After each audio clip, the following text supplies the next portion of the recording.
Which expert speakers, world leaders and policymakers can we expect to see at this year's World Government Summit? Well, let's ask the man in the know. Michael Jabri-Pickett, Editor-in-Chief at Khaleej Times, kind enough to join us down here. Busy old time of year, so thanks so much indeed for you joining us. Thank you for having me. I suppose the best way for us to kick things off on this discussion is, we've all had the opportunity to go down to the World Government Summit in the past.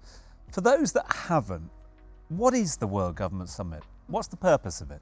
So the purpose is to imagine you've got the UN General Assembly and you've got Oscar night. It's a combination of the two. You bring government leaders, heads of state, policymakers, celebrities, men and women in the private sector who are at the top of their game, and they come and they listen and they talk. There are more than 6,000 attendees. You've got more than 100 workshops that happen on the sidelines. It's an opportunity for everybody to come together and listen and also have frank conversations with people they might not normally talk about or talk to. I like how you summed that up, that mixture of the UN and the Oscars, which actually you could really tell from the people who were highlighted last year. I mean, you had the head of OpenAI, you had the PM of India, you had Shah Rukh Khan was there as well.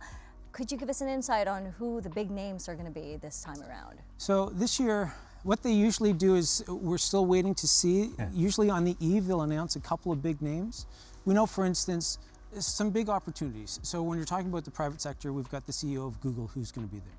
You've got the CEO of MasterCard. For sure, this is a big one because they say he hasn't spoken in public, in this sort of public forum in more than 15 years, and that's Larry Ellison, who's the founder of Oracle. You're also going to have heads of state. It'll be President of Indonesia, Poland. First time the new Sri Lankan president will address the public in such a forum. You're also going to have other people who maybe would not normally have been on this sort of stage. So you'll have a representative from the government of Bangladesh. We all know what happened there in the last little while. Maybe that person will be there to talk about some of the riots. So once you have those mix of people, a couple of years ago they had Elon Musk.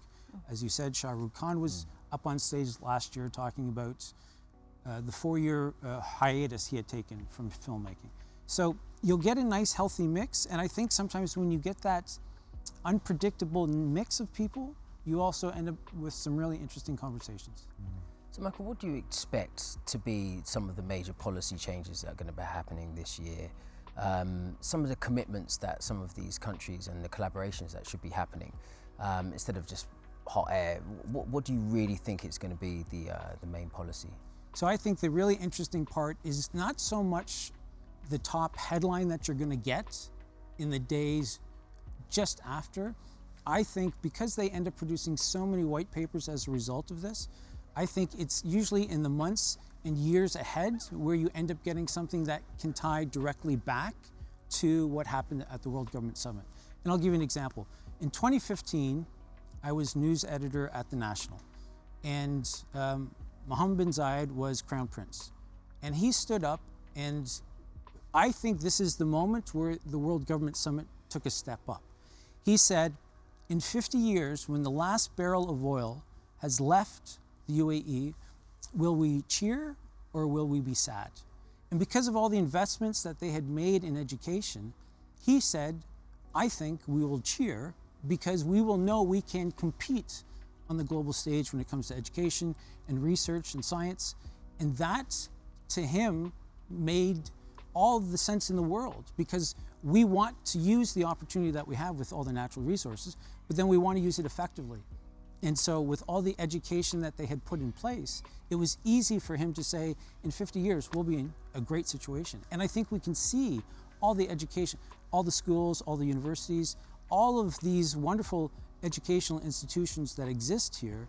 I think you can trace them back to what happened years before he made that announcement. So at this year's summit, I think you're going to have more of those proclamations that will come true, but not for years to come. Future governance is something that is discussed around the world on a daily basis, in small forums, large forums, different formats. Why does it work here? Why does Dubai seem to do it so well? I mean, Is it as simple as something as the geography or not? No, I don't think it's so much the geography. I think it's the mentality of the government, especially the one in Dubai, where you could be a government leader from any form of government anywhere in the world. You could be a private businessman. You could be anybody. And if you've got ideas, what they want to do is work with you because they recognize that there's an opportunity to come together and to create something that's really special. And I think what Dubai has done, in particular with this one event, is when they bring people here and they're doing the research to figure out who it is that they want to talk to and who they want up on stage, they end up doing research themselves. They end up learning. And I think some of those lessons that they learn, they implement here, even if it's not in any formal way in some sort of workshop that's been presented. They've figured out that if they can bring great minds here, not only is it an opportunity for everybody to attend and learn, but they also know, and the government encourages all government employees during those 3 days to attend so that they get to listen, they get to then go back to the office and make suggestions. And I think Dubai is so willing to hear a good idea and then adapt it. Yeah, action. Yeah, absolutely. So you're saying, since of course the theme is shaping future governments, does it actually have a direct influence on businesses, on communities here in the UAE? I think it does, because you end up, as you said, Sam Altman was here before, and you'll have other big, you'll have the CEO of Google, as I said.